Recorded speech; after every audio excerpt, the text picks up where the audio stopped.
pessoal, sejam muito bem-vindas, muito bem-vindos a mais uma edição do podcast Ala Esquerda. Aqui nos reunimos toda semana para tratar de esporte, em especial do futebol, mas procurando enfrentar essa agenda conservadora, essas pautas de direita, essas interpretações autoritárias que continuam rondando o setor do esporte. Hoje a gente está gravando no dia 13 de agosto, que é o Dia Mundial do Canhoto. Então, parabéns a todos os canhotos e canhotas, canhotos de mão, de pé e de ideologia. Hoje a gente não tá com a Mônica Curi, então deixa eu já fazer logo um lançamento para ele que volta para a edição 10 do nosso programa, Herbert Borges. Prepara aquele canhotaço, Herbert! Fala, Alexandre! Olá, galera. Prazer imenso estar de volta a essa bancada, estar com os amigos novamente. Escutei o programa da semana passada e fiquei muito feliz e satisfeito com o resultado. Vocês mandaram muitíssimo bem. Me senti representado aqui, tanto com as pistolagens quanto com as informações. Hoje também a gente tem um desfalque, né, como o Alexandre adiantou, que é a Mônica Curi, que ela viajou para militar em Brasília. Olha só a importância. Na Marcha das Margaridas, se eu não me engano. Então, assim, a falta está mais do que justificada. Então a gente está aí, o tema hoje é polêmico, então a gente vai começar logo. Mas antes de eu passar a bola para o Thiago, eu quero só reforçar que nosso programa número 7, a gente falou sobre Pan-Americano, e a participação do Brasil no Pan-Americano foi histórica. Recorde de medalha de ouro, de medalhas no total, né? Se eu não me engano foram 165. Igualou a melhor colocação no quadro de medalhas, que havia sido em São Paulo 63, com o segundo lugar. E o principal, muitas histórias foram construídas. Assim, os atletas, muitas mesmo. Os atletas brasileiros na grande... Vou de novo, galera. Muitas histórias foram construídas. Muitas mesmo. Os atletas brasileiros, na grande maioria, dão um show, cara. Eu fiquei muito emocionado com a galera do atletismo, enfim, da natação, do handball. As meninas deram um show também. Enfim, foram muitas histórias legais, maneiras de serem contadas. Então, mas pra gente não perder muito tempo, quem quiser volta lá no programa número 7, que a gente deu um panorama legal sobre o Pan-Americano. Mas eu vou passar a bola aqui hoje para superar a ausência da Mônica, um lançamento longo, mas com qualidade, pro Thiago Porto. E aí, irmão, como é que você tá? Fala, irmão. Teus lançamentos sempre têm qualidade, né, cara? Agradecendo aí o parabéns do Alexandre pelo dia do canhoto. Eu sou canhoto de mão, de pé e de ideologia. Então, é um parabéns pra mim, né? Complementando o que o Herbert falou, só do PAN, né? A Rafaela Silva, que eu tinha citado no programa do PAN, também teve um resultado histórico, ganhou o ouro e conseguiu, assim, uma marca impressionante de ser a primeira a vencer os Jogos Olímpicos, Americanos e Mundial, né? Parabéns pro pessoal do atletismo, parabéns pro Brasil que conseguiu essa marca histórica. Agora vamos começar, né? Vamos sobre a xenofobia aí, sobre treinadores, sobre formação, que os treinadores brasileiros precisam e o que tem de bom, o que tem de ruim no trabalho. Alexandre, o que você acha aí da formação dos treinadores no Brasil? Como é que você está entrando esse quadro? Então é isso aí, Thiago. Vamos falar hoje sobre treinadores de futebol no Brasil. Vocês comentaram do PAN, e aí, só rapidamente, quem acompanhou legal o PAN viu a importância que a maior parte dos esportes está dando para os seus treinadores, em especial fazendo intercâmbio. Quem acompanhou as lutas de judô viu a equipe do México com treinadores cubanos, da República Dominicana com treinadores espanhóis, quer dizer, o próprio Brasil, que tem como treinadora da equipe masculina de judô uma ex-atleta japonesa. Quer dizer, nos esportes olímpicos, isso não está sendo questão. Ao contrário, né? O que a gente tem observado cada vez mais é a busca de você buscar profissionais importantes, interessantes, intercâmbio. Mas aí chega no futebol, começam as dificuldades. Desde a formação dos nossos técnicos, né? O nível desses técnicos, como é que eles atuam, como é que eles se organizam, e a questão agora da chegada de técnicos estrangeiros. Quando as oportunidades apareceram no passado, quase sempre com muitas críticas, quase que torcendo para o cara já fracassar imediatamente. Uma parte da mídia tem um papel importante nisso também, porque não valoriza o trabalho desses profissionais que chegam, estão acostumados com aquela dinâmica já das mesmas pessoas de sempre, os mesmos contatos, os mesmos telefones, os mesmos offs, as mesmas informações. E aí, quando chega um treinador com uma outra dinâmica, que tem que correr atrás de uma outra forma de se relacionar, muitos não gostam, né? Estão muito satisfeitos na zona de conforto. Eu acho que é isso, os técnicos brasileiros estão numa zona de conforto, sempre utilizando esse argumento de que o Brasil já foi pentacampeão do mundo, que o Brasil já ganhou um monte de vezes, tem times maravilhosos na história, utilizando isso como um biombo para defender seus próprios trabalhos. Mas quando a gente vê, e aí a gente tem aqui do lado a Argentina, uma comparação fácil, e vê o destaque que os técnicos argentinos hoje têm no futebol mundial, na Inglaterra, na Espanha, enfim, em tantos lugares, e a gente não vê técnicos brasileiros sendo chamados quase nunca para fazer trabalhos relevantes. E quando fizeram, quase sempre, como o Luxemburgo no Real Madrid e o Filipão no Chelsea, foram muito mal, né? Agora tem o Silvinho, que era auxiliar do Tite, vai ter uma oportunidade do Lyon. Mas a bem da verdade, né, Herbert, para a gente começar aqui esse papo, cada vez mais está aumentando essa crítica a como os nossos técnicos se formam, como é que eles aprofundam os conhecimentos. E aquela pergunta, né? O técnico brasileiro está muito defasado em relação aos profissionais internacionais? Bom, Alexandre, na minha opinião, sim. Embora esse não seja o único fator, apenas a defasagem tática de formação, mas é um fator com certeza determinante. Eu gostaria de voltar até num programa que a gente já fez, se eu não me engano 3 ou 4, que a gente falou sobre futebol feminino e a Copa do Mundo, em que a gente começou a falar dessa questão, que é a formação dos técnicos brasileiros. O perfil do técnico aqui é o ex-atleta. Até aí é comum em toda parte do mundo. No entanto, a gente foi ter a criação de cursos de formação da CBF, das federações estaduais, comparado aos outros lugares do mundo, muito tardiamente. Eu não vou entrar no mérito da qualidade desses cursos e tal, mas eles são de uma licença nacional.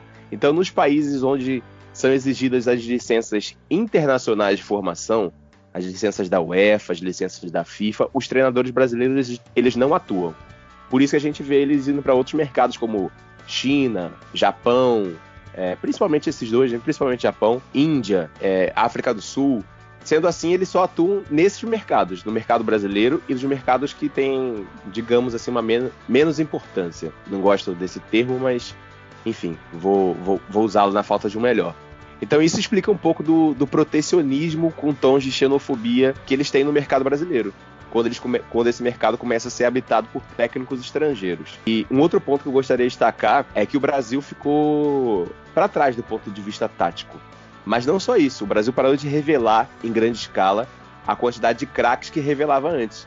Então, ao mesmo tempo, o mercado europeu ele se abriu mais e outros mercados foram criados também.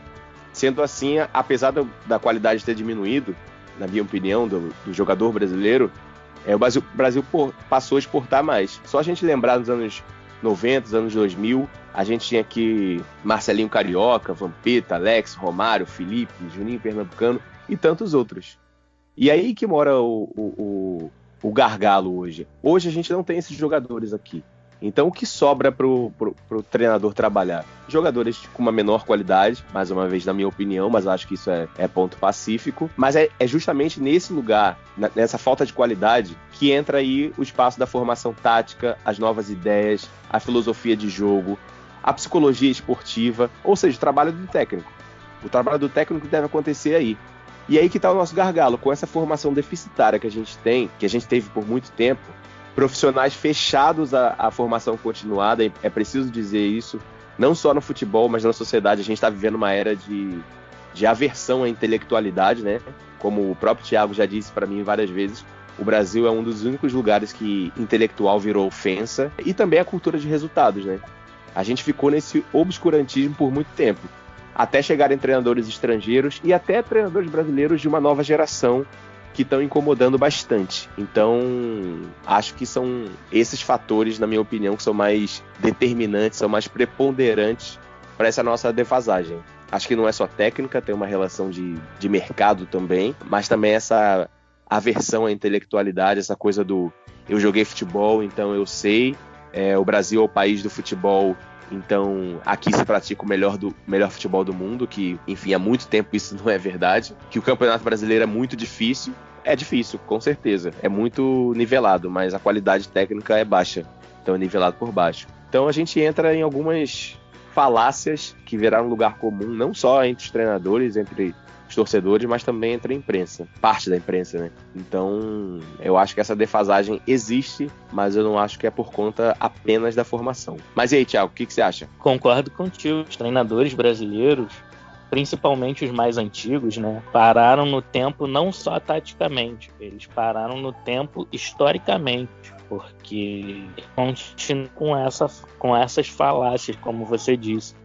É uma soberba muito grande de achar que quem vem de fora não tem nada a acrescentar, quando é muito pelo contrário. A gente vê que o futebol brasileiro precisa dessa troca, ele precisa de novas ideias, justamente por isso, pelo fato da qualidade técnica ser inferior aos campeonatos europeus principais. Então, soberba me incomoda muito. Esse papo de, nós pentacampeões do mundo, então nós temos que ensinar e não aprender.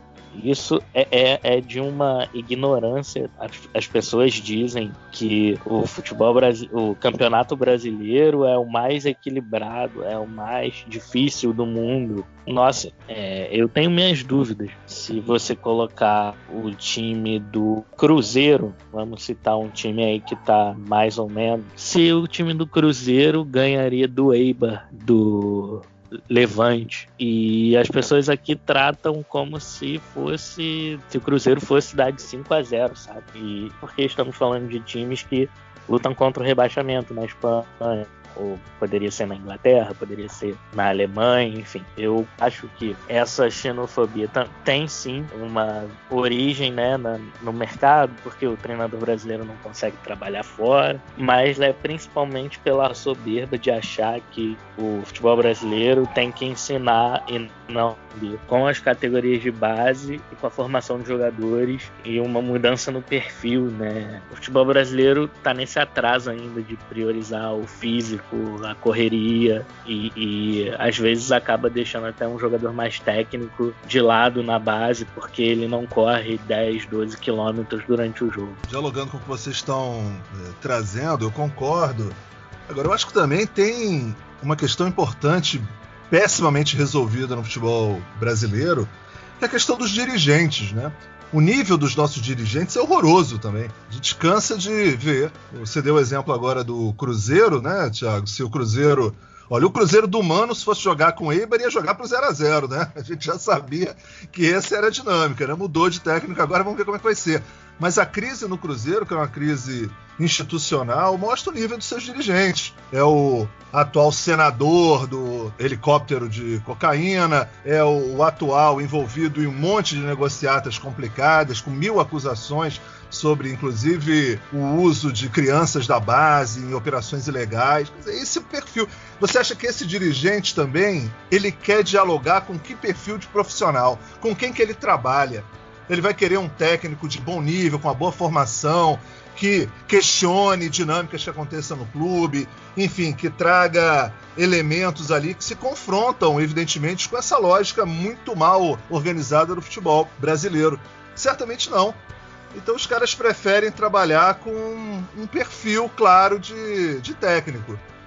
No caso do Cruzeiro, a gente fica até na expectativa porque o Rogério Ceni faz parte dessa nova geração de técnicos. Vamos ver se isso tem um impacto positivo, inclusive, dentro da dinâmica lá do Cruzeiro. Então vou fazer até um outro merchan aqui nosso interno e falar pra galera que quiser curtir, pode olhar lá as outras edições do Ala Esquerda. Nossa primeira edição falou justamente sobre a crise do Cruzeiro, né? Quem quiser ouvir um pouco nossos comentários sobre isso, pode ir lá também acompanhar essa discussão. Então eu acho que tem uma questão, é o papel da CBF, o papel das federações e o papel da direção dos clubes, que também a gente tem que destacar. Mas algo que me chamou a atenção no PAN, e aí concordando com o que o Herbert falou no início, não só o PAN, ele traz, né, ele ilumina trajetórias muito bacanas de esportistas e atletas humildes, caras sem estrutura, que vão à luta e que realmente tem no PAN um momento de destaque, é muito legal. Mas também são oportunidades para a gente ver como é que outros esportes funcionam e fazer as comparações com o nosso futebol. Um esporte que foi muito mal no PAN foi o vôlei, né? O vôlei conseguiu uma medalha de bronze no vôlei de praia feminino, o masculino ficou em 7º lugar, E no vôlei de quadra, o masculino ficou com bronze e o feminino ficou em quarto lugar, né? Então, no feminino especificamente, perdeu para a Colômbia, perdeu 2 vezes para a Argentina de 3-0. E aí, quando acabou o torneio, eu vi algumas pessoas comentando, e aí eu vi uma frase muito interessante do Marcos Freitas, que comenta no Sport TV, ele falando, olha, a direção do vôlei, a coordenação do vôlei, a Confederação Brasileira de Vôlei, a direção da seleção de vôlei tem que entender que hoje o vôlei é ele usou essa expressão, uma grife de sucesso. E a gente não pode tratar com desdém uma competição com a visibilidade do Pan-Americano, porque isso enfraquece justamente essa imagem de um esporte vencedor. Olha que bacana você ouvir um cara falando isso de um esporte que até a década de 80 ninguém praticava no Brasil, que foi ter o seu boom na década de 90, há tão pouco tempo atrás. Quando o vôlei começou a ser badalado, o Brasil já era 4 vezes campeão do mundo. E por que o futebol não leva nada disso em consideração? Como é que a gente aceita desmoralizar essa grife do futebol de uma forma tão desmoralizante, como toma um 7-1 e nada acontece? Quando é desmoralizado em várias competições e nada acontece? Quando o próprio futebol nacional tem crise atrás de crise e nada acontece. E quando a gente vê o nível do futebol brasileiro, apresentado fundamentalmente por esses técnicos, por esses jogadores também, claro, mas muito por esses técnicos, pela forma de pensar. Por que ninguém se mobiliza realmente para fazer pelo menos comparações como outros esportes estão fazendo e se cuidando para não cair de nível? Enquanto a gente não só parece que não fazia nada para não cair de nível, quando aparece a possibilidade, né, de ter algo que levante o nível, aí já aparece cartas, né, essa nota de repúdio de ontem da Federação dos Treinadores contra o Mauro César Pereira, porque ele está criticando os técnicos brasileiros.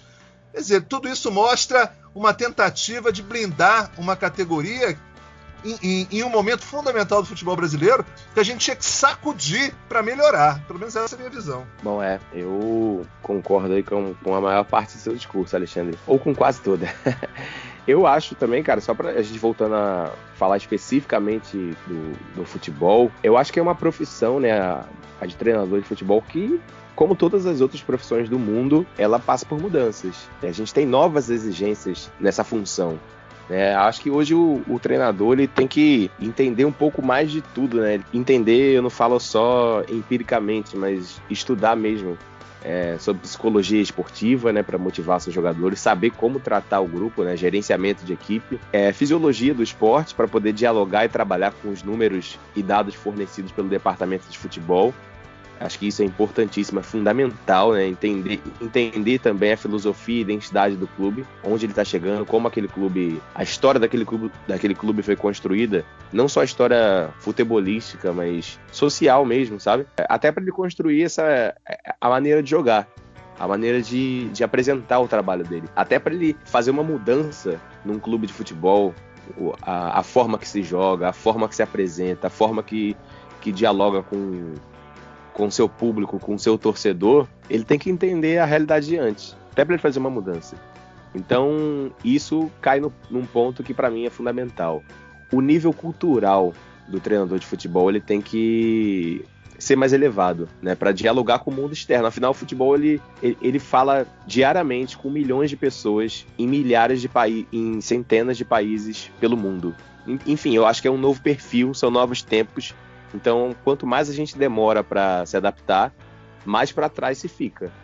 Agora falando especificamente do futebol brasileiro. A gente vê isso no Guardiola, no Jürgen Klopp. É claro que são de altíssimo nível, uma outra realidade, mas a gente vê isso se proliferando em outras ligas nacionais. Eu acho que é uma tendência. Uma tendência não significa que ela tem que ser seguida sem respeitar os diferentes territórios, as culturas, as relações com o futebol, mas elas podem ser agregadas.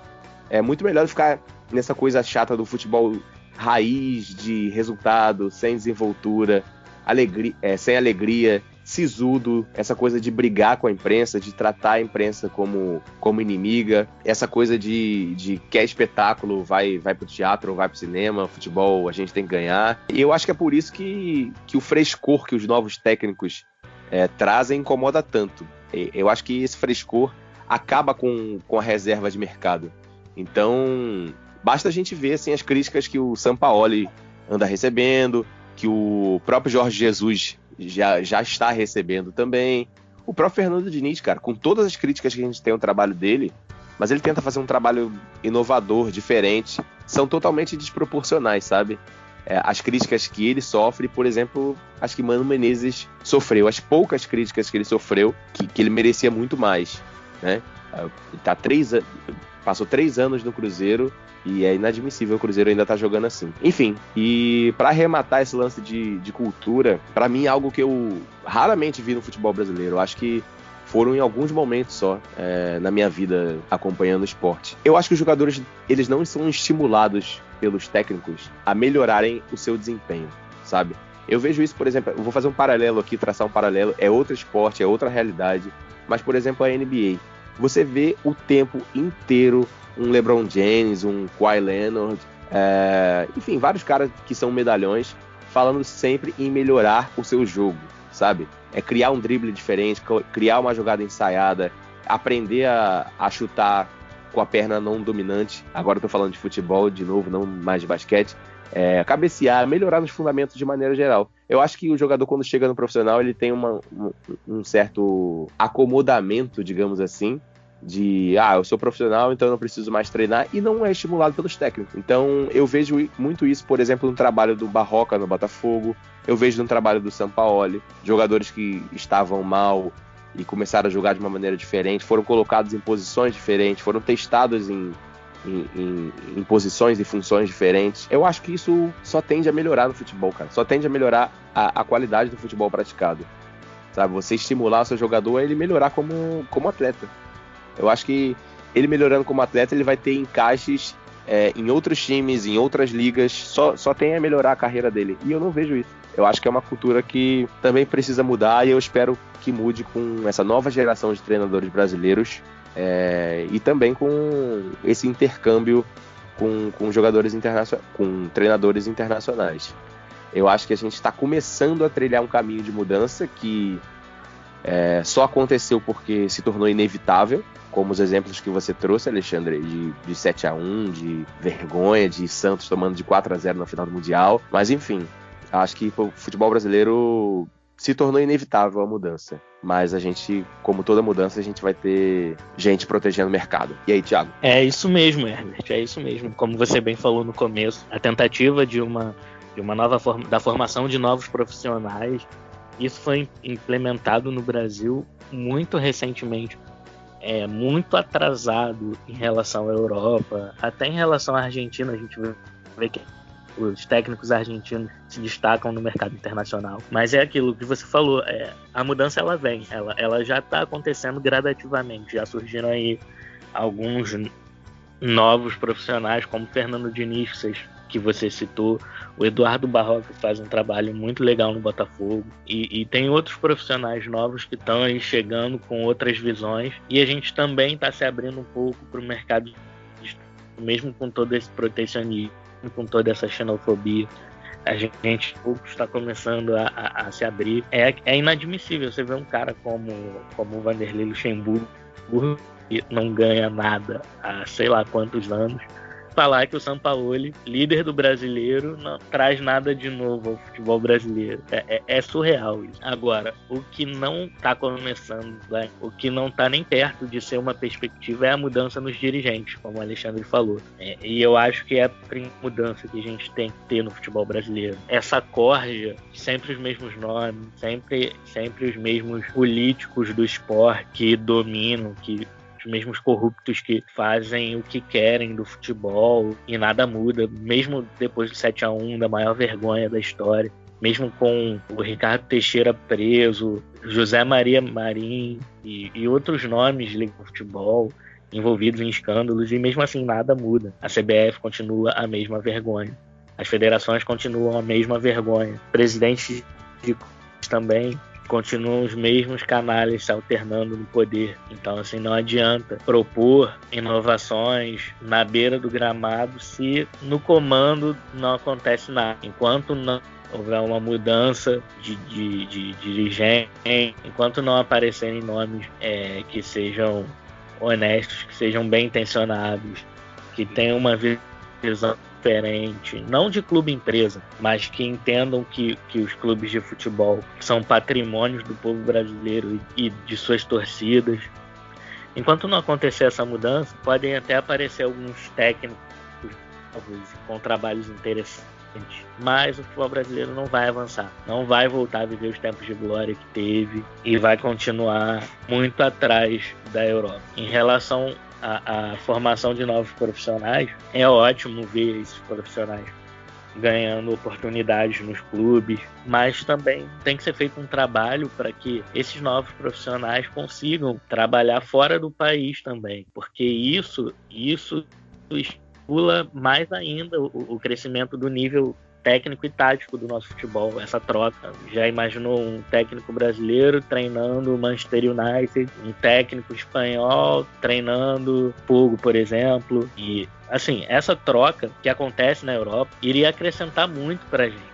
Acho que o futebol brasileiro só teria a ganhar com isso. E eu acho que iria também diminuir esse protecionismo, já que os técnicos brasileiros teriam também a oportunidade de sair, não teriam tantos técnicos desempregados. Então, Thiago, eu acho que a única discordância que eu vou ter do que você e o Herbert falaram é que vocês acham que essa mudança já está acontecendo. E eu vou esperar mais um pouquinho. Porque para um Fernando Diniz ser demitido, para um Barroca ser demitido e voltar aí os conservadores da vida, olha, eu acho facílimo. Basta essa cabeça de resultados que continuam acontecendo no futebol brasileiro. Quer dizer, eu que sou um admirador do trabalho de Fernando Diniz, compreendo que tem que fazer ajustes, mas como tem que fazer ajustes todos os clubes, mas eu acho que até uma parte das pessoas que está compreendendo um pouco esse trabalho do Sampaoli tem a ver totalmente uma orientação de resultados. É o fato do Santos estar na frente do campeonato e o Palmeiras, depois da Copa América, ter caído tanto de produção. Porque só lembrar, antes da Copa América, era todo mundo dizendo que o Palmeiras já tinha ganho esse Campeonato Brasileiro. E se o Palmeiras se recuperar e o Santos cair um pouco, o que pode acontecer, campeonato longo, o Palmeiras com o elenco que tem e o Santos com um elenco bem mais enxuto, não tenho dúvida que vai aparecer gente dizendo, não, mas tá vendo, olha, o que o Filipão faz é o que tá certo. A gente precisa desse perfil de técnico. É o chefão, às vezes é paizão, mas é sempre essa relação assim, meio autoritária, mas que às vezes passa a mão na cabeça, é o Abelão, são os técnicos né? Dos técnicos do aumentativo, né? Os Filipão, o Abelão, é sempre assim, é sempre essa dinâmica. Eu tenho ainda muita preocupação, porque eu acho que isso não é um quadro irreversível, ao contrário, acho que a qualquer momento isso pode dar para trás, né? O Fluminense está aí, se não passar do Corinthians na Sul-Americana e continuar perto da zona de rebaixamento, não sei, eu vejo possível esse trabalho do Fernando Diniz ser encerrado, e aí, assim, para ele ter uma outra oportunidade na Série A, com um time com a dimensão do Fluminense, vai ser complicado. A gente sabe que os técnicos estrangeiros estão com contratos curtos, o Jesus tem um contrato só até o final do ano com o Flamengo. Digamos que faça sucesso e que ganhe a Libertadores e que vá muito bem, a probabilidade do Jorge Jesus sair do Flamengo é muito grande ano que vem, de ser chamado para uma liga de ponta aí na Europa. E aí como é que vai ser essa substituição? Quem é que vai entrar no lugar? Tudo isso ainda me preocupa muito, né? Agora, essa parte final do que você falou, Thiago, eu acho que é isso. Assim, todos os esportes, a gente que acabou de ver o PAN, as pessoas elogiando os atletas nossos da natação, olha, mais da metade passa metade do ano treinando na Europa, nos Estados Unidos, com técnicos americanos e europeus, buscando, claro, o intercâmbio, o melhor conhecimento, o que está na frente aí da tecnologia daquele esporte para poder evoluir. No futebol, a Premier League que começou essa semana, técnico alemão do Liverpool, espanhol no Manchester City, argentino no Tottenham, espanhol no Arsenal, né, que é o Emery, que era o técnico do PSG, norueguês no Manchester United. Até outro dia no Chelsea era o Sarri, que era o italiano, agora é um inglês, mas de todos os 6 principais times da Inglaterra, só um técnico é inglês. Quer dizer, os caras estão ali o tempo todo fazendo esse intercâmbio, buscando o que é é de melhor, o cara que pode trazer ideias mais interessantes. E a gente aqui vivendo disso, sabe? Esses espasmos, assim, de ganhar de 1-0 para não cair na zona de rebaixamento. E aí um cara como o Vanderlei Luxemburgo já se sente autorizado para ficar fazendo essas críticas, abrindo a boca, já subiu a cabeça. Quer dizer, um cara que vem de trabalhos horrorosos, como você bem disse, Tiago. E quando teve a oportunidade internacional, foi um vexame, né? Chega a ser ridículo a passagem dele pelo Real Madrid. Então agora, porque está na 14ª posição, sei lá, do Campeonato Brasileiro, você acha em condição de ficar fazendo isso. Então eu continuo torcendo muito para o trabalho do Barroca dar certo. O Botafogo está numa ótima posição no campeonato, apesar de ter saído da Sul-Americana. Torço muito para o Fluminense seguir na Sul-Americana e se equilibrar um pouquinho mais no Campeonato Brasileiro. Porque aí, fazendo uma comparação, pode parecer meio esdrúxulo, é isso, assim, é como se esses novos técnicos fossem assim, o socialismo, né?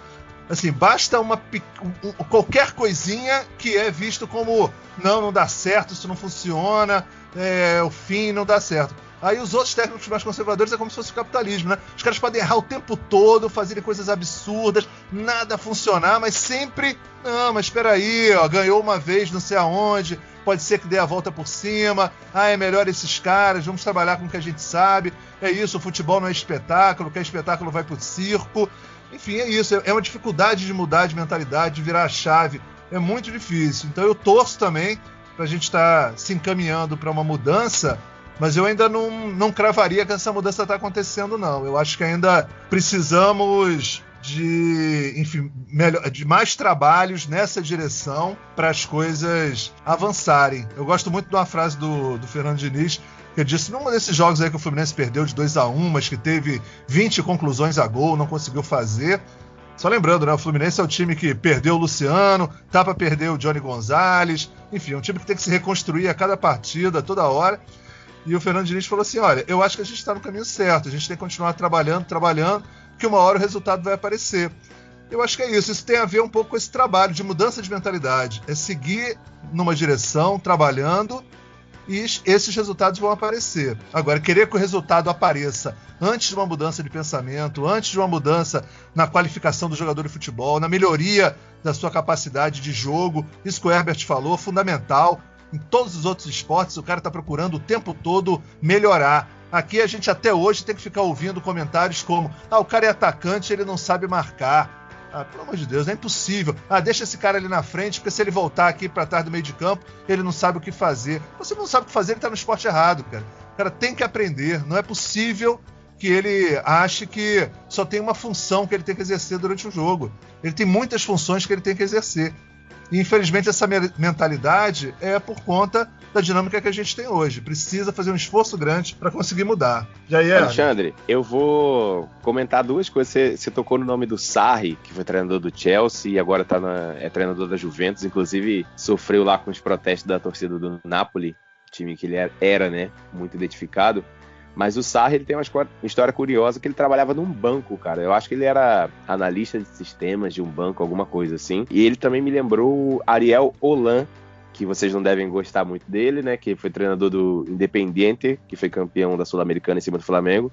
E também era um cara que era totalmente fora do esporte e tal. Fez curso, os dois fizeram curso de treinador, se tornaram treinadores e se tornaram treinadores vencedores. É claro que a gente não vai falar sobre isso, porque isso é uma outra dimensão. A gente precisaria de um outro programa para falar sobre isso. Mas até essa questão do corporativismo, né? Do treinador sempre ser um ex-atleta, um cara que entende, um cara boleiro. E geralmente um cara boleiro... Geralmente não vou generalizar. Mas muitos desses caras boleiros têm essa mentalidade da aversão à formação, à intelectualidade. Renato Gaúcho manda lembranças, né? Mas só para arrematar, queria discordar de uma coisa que o Thiago falou, porque eu acho que essa mudança de dirigente, de presidente, de federação, ela tem que vir e tal, em algum momento ela tem que vir para salvar o futebol brasileiro, mas eu acho que o trabalho do treinador dá para ser diferente antes dessas mudanças, sabe? Eu acho que o cara ali, quando ele se fecha com o elenco e ele tem o mínimo de estrutura para trabalhar, ele pode desenvolver um trabalho de excelência ainda nesse cenário do futebol brasileiro. O Sampaoli é um próprio exemplo disso. Eu considero que o trabalho dele atingiu talvez aí o ápice. O Santos tem uma equipe curta e não tão qualificada quanto o Palmeiras e o Flamengo, mas está jogando muito melhor. Mas muito melhor que essas equipes, melhor que todo mundo, na verdade. Então é natural que eles possam não sustentar a ponta até o final, que o Palmeiras tem um elenco melhor, o Flamengo tem um elenco melhor, mas hoje, o que o Sampaoli fez em 6, 7 meses de trabalho, é muito difícil você ver um treinador brasileiro desses medalhões fazer isso. Os caras ficam sustentando em calendário, sustentando em tempo de trabalho, vários deles, inclusive, como o senhor Mano Menezes, às vezes largam trabalhos ruins para não serem rebaixados, não ficaram com nomes estigmatizados na história de um grande clube com rebaixamento. Isso é importante se falar também para quem defende tanto que o mercado tem que ser mais profissional, que o treinador tem que ter tempo para trabalhar, mas vários deles pedem um boné para não rebaixar grandes clubes. Mas enfim, quando o cara tá focado, o cara tem esse conhecimento do clube, dá esse estímulo para o jogador para ele desenvolver o seu futebol, quando ele entende de gerenciamento de equipe, da psicologia do esporte, o cara realmente de fato quer trabalhar e ele quer melhorar, eu acho que ele consegue fazer isso mesmo em ambientes conturbados. Mais uma vez, com perdão da redundância, o próprio Sampaoli é o exemplo disso. O Santos não é exemplo nenhum de gestão esportiva. Inclusive, ele andou até falando mal da gestão, isso é uma outra coisa, se a gente concorda ou não, se ele deve fazer isso publicamente ou não. Mas ele andou falando mal da gestão do Santos, que ele pediu jogador, que os caras mandaram fazer uma lista e depois não fizeram. Enfim, mas eu acho que é isso. Então, eu discordo nessa parte, que eu acho que é importante. É possível fazer bons trabalhos, mesmo num cenário conturbado, digamos assim. Beleza? O Sampaoli, concordo, o trabalho dele é excelente. O Santos vem jogando futebol no Brasil hoje. Mas vamos pegar aqui o que o Alexandre falou sobre o Barroca e o Fernando Diniz, sobre Fluminense e Botafogo. É exatamente isso. Quem garante que Botafogo, de repente, não perder 4 jogos seguidos e cair muito na tabela, o Barroca não vai ser demitido? Quem garante que o Fluminense caindo na Sul-Americana, ali perto da zona de rebaixamento no Brasileiro, também não vai ser demitido? Então, o trabalho, a filosofia é boa, mas a diretoria não. Então, assim, não dá a sustentação necessária pro treinador. O Sampaoli, ele por enquanto está respaldado, mesmo tendo o Santos saindo nas competições de mata-mata, mas o Sampaoli está respaldado pela liderança do Campeonato Brasileiro. A mudança também passa pelas diretorias, pelos cartolas, passa pelo comando do futebol brasileiro. Eu acho que o futebol brasileiro nunca vai avançar de verdade enquanto tiver essa mentalidade corrupta e atrasada mesmo. Então, da minha parte também é isso. Eu queria dar mais um exemplo aqui que não é do futebol. Vocês fizeram boas comparações aí. Eu queria lembrar do técnico espanhol Jesus Morlan, que foi técnico do Isaquias Queiroz e da equipe brasileira da canoagem, que obteve grandes resultados na Olimpíada, no Pan-Americano. O Isaquias transformou em um dos maiores atletas aí da atualidade, e era um técnico espanhol, que acrescentou muito ao nosso esporte. Então, mais uma vez aqui defendendo a nossa ideia de que um intercâmbio pode ser muito positivo pra gente. Thiago, quando você tocou no nome Jesus Morlan, eu pensei que você ia falar sobre essa história emocionante, né? Ele faleceu, teve complicações aí do câncer e tal, mas uma coisa que, além da morte, de fato, né, me tocou bastante é que ele deixou todo o treinamento do Isaquias para Tóquio 2020 pronto. Então, Isaquias tem todo o cronograma dele de treinamento até 2020, enfim, o treinador morreu, já sabia que ia morrer, né? Tava em estado terminal e deixou o treinamento. Isso mostra o comprometimento do cara. Eu achei que você ia tocar nesse assunto. Mas enfim, vou passar aqui para a dica cultural do programa. Eu gosto muito desse documentário, embora fique com muita raiva em alguns momentos, mas é o Le Bleu, né? Os Azuis, em português. É um documentário francês sobre a França de 96 a 2006. Então mostra aquele time que foi campeão da Eurocopa, da Copa do Mundo e depois da Eurocopa também, mas contextualizando ali problemas raciais, problemas sociais na França, com parte do povo de origem árabe, os negros na França, e as pessoas brancas sendo racistas com essas pessoas. Aquela seleção de alguma forma uniu o país em algum momento, mas depois essa união foi dissolvida pelo crescimento da extrema-direita, né? na França. Então, enfim, acho que vale muito a pena ver. Tem no Netflix, tem no YouTube também, se eu não me engano. Enfim, a dica de hoje. Boa semana a todos, estejam com a gente nas redes sociais. E aí, Alexandre, passa o rodo. Legal, galera. Só fazer um último comentário. Nesse PAN também, eu vi uma entrevista do Zé Roberto, do vôlei, o que eu achei incrível, né? Ele disse, olha, eu tô me afastando, daqui a pouco eu não vou ser mais técnico da seleção, mas eu fico tranquila, a gente tem pelo menos 20 e poucas jogadoras com mais de 1,90m jogando na nossa base agora.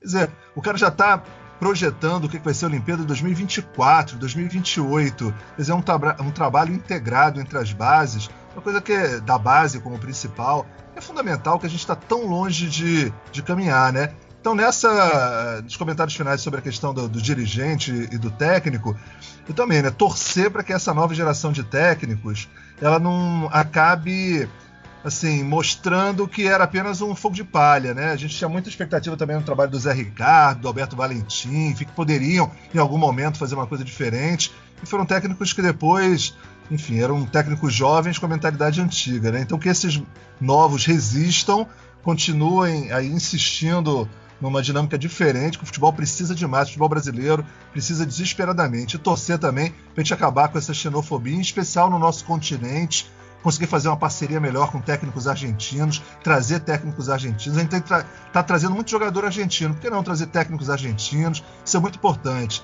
Eu não estou dando dica cultural não, mas quem quiser rever o filme Diários da Motocicleta, né, do Walter Salles, em que conta a história do caminho do Che Guevara pela nossa região, tem um momento fundamental que ele faz um discurso que ele diz, olha, de uma ponta a outra, a nossa América é uma América só, a gente é um povo só, deveríamos ser um povo irmão, né? É isso, assim, fazem de tudo historicamente, politicamente, para que a gente veja os países ao lado como inimigos, que a gente não entenda isso como uma nação só, como um povo só, como um continente só.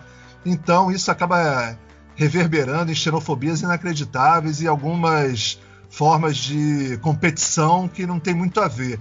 Então, no caso, por exemplo, da Argentina, eu espero muito que a gente consiga trazer um pouco desses técnicos argentinos para cá, porque são caras que estão se revelando excelentes técnicos e profundamente vencedores no futebol internacional.